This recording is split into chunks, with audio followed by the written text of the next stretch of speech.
नमस्कार दोस्तों, मैं विवेक तिवारी और स्वागत है आपका हमारे विवेक स्टोरीज चैनल पर। 17 सितंबर 1948 की शाम हैदराबाद में सूर्यास्त हो रहा था, लेकिन आधुनिक भारत के इतिहास में एक नई सुबह हो रही थी।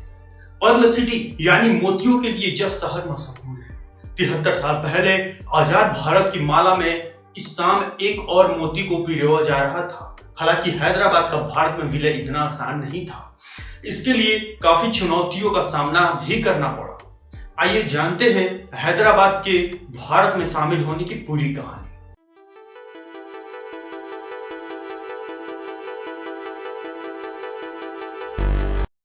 राष्ट्रीय उत्पादन की दृष्टि से हैदराबाद को देश का सबसे बड़ा राजघराना होने का रुतबा हासिल था और उसका क्षेत्रफल इंग्लैंड और स्कॉटलैंड के कुल क्षेत्रफल से भी बड़ा था।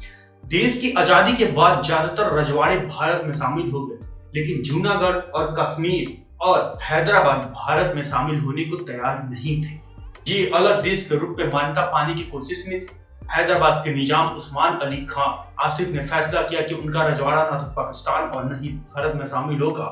भारत छोड़ने के समय अंग्रेजों ने हैदराबाद के निजाम को या तो पाकिस्तान या फिर भारत में शामिल होने का प्रस्ताव दिया। अंग्रेजों ने हैदराबाद को स्वतंत्र राज्य बने रहने का भी प्रस्ताव दिया था।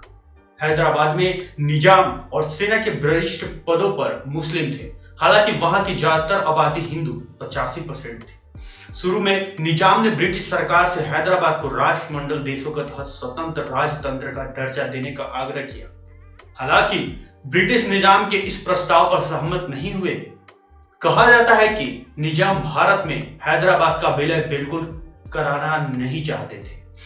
के.एम. मुंशी ने अपनी किताब एंड ऑफ एन एरा में लिखा है कि निजाम ने मोहम्मद अली जिन्ना से संपर्क कर यह जानने की कोशिश की थी कि क्या वह भारत के खिलाफ उनके राज्य का समर्थन करेंगे। दिवंगत पत्रकार कुलदीप नैयर ने अपनी आत्मकथा बियॉन्ड द लाइन्स में जिन्ना को निजाम के प्रस्ताव के आगे कहानी लिखी है। नैयर ने अपनी किताब में लिखा कि जिन्ना ने निजाम कासिम के इस प्रस्ताव को सिरे से खारिज करते हुए कहा कि वह मुट्ठी भर एलिट लोगों के लिए पाकिस्तान के अस्तित्व को खतरे में नहीं डालना चाहेंगे।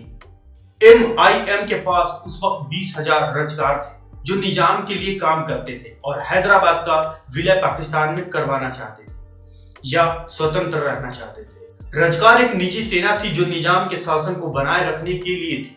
हैदराबाद के निजाम के नामुमकिन करने के बाद भारत के तत्कालीन गृह मंत्री सरदार वल्लभ भाई पटेल ने उनसे सीधे भारत में विलय का आग्रह किया, लेकिन निजाम ने पटेल के आग्रह को खारिज करते हुए 15 अगस्त 1947 को हैदराबाद को एक स्वतंत्र राज्य घोषित कर दिया। भारत के दिल में स्थित हैदराबाद के निजाम के इस कदम से पटेल चौंक गए और उन्होंने उस समय के गवर्नर लॉर्ड माउंटबेटन से संपर्क किया।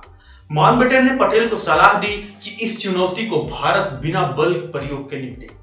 प्रधानमंत्री पंडित जवाहरलाल नेहरू माउंटबेटन की सलाह से सहमत थे और वह भी इस मसले को शांतिपूर्ण समाधान करना चाहते थे। हालांकि पटेल इससे बिल्कुल सहमत नहीं थे। उनका कहना था कि हैदराबाद की हिमाकत को बर्दाश्त नहीं किया जा सकता। इसके बाद हैदराबाद के निजाम हथियार खरीदने और पाकिस्तान के साथ सहयोग करने की कोशिश में लग गए। सरदार पटेल को जैसे इसकी भनक लगी तो उन्होंने कहा कि हैदराबाद भारत के पेट में कैंसर के समान है और इसका समाधान सर्जरी से ही होगा। इस समय तक भारत और हैदराबाद के बीच बातचीत टूट चुकी थी और भारत ने उस पर हमला करने की तैयारी कर ली थी। जब भारत के पास कोई और विकल्प नहीं बचा तो हैदराबाद पर सैन्य कार्रवाई का फैसला किया गया। 13 सितंबर 1948 को भारतीय सेना ने हैदराबाद पर हमला कर दिया। भारतीय सेना की इस कार्रवाई को ऑपरेशन पोलो का नाम दिया गया, क्योंकि उस समय हैदराबाद में विश्व में सबसे ज्यादा 17 पोलो के मैदान थे। भारतीय सेना का नेतृत्व मेजर जनरल जे चौधरी कर रहे थे। भारतीय सेना को पहले और दूसरे दिन कुछ परेशानियां हुई और फिर विरोधी सेना ने हार मानी। 17 सितंबर की शाम को हैदराबाद की सेना ने हथियार डाल दिए। 5 दिनों तक चली कार्रवाई में 1373 रजगार मारे गए थे। हैदराबाद के 807 जवान मारे गए। भारतीय सेना ने अपने 66 जवान खोए, जबकि 97 जवान घायल हुए। तो दोस्तों, आशा करता हूं कि आपको ये जानकारी पसंद आई हो। अगर आपको ये जानकारी पसंद आई है तो कृपया कर आप हमारे इस चैनल को सब्सक्राइब तथा इस वीडियो को लाइक अवश्य करें। धन्यवाद।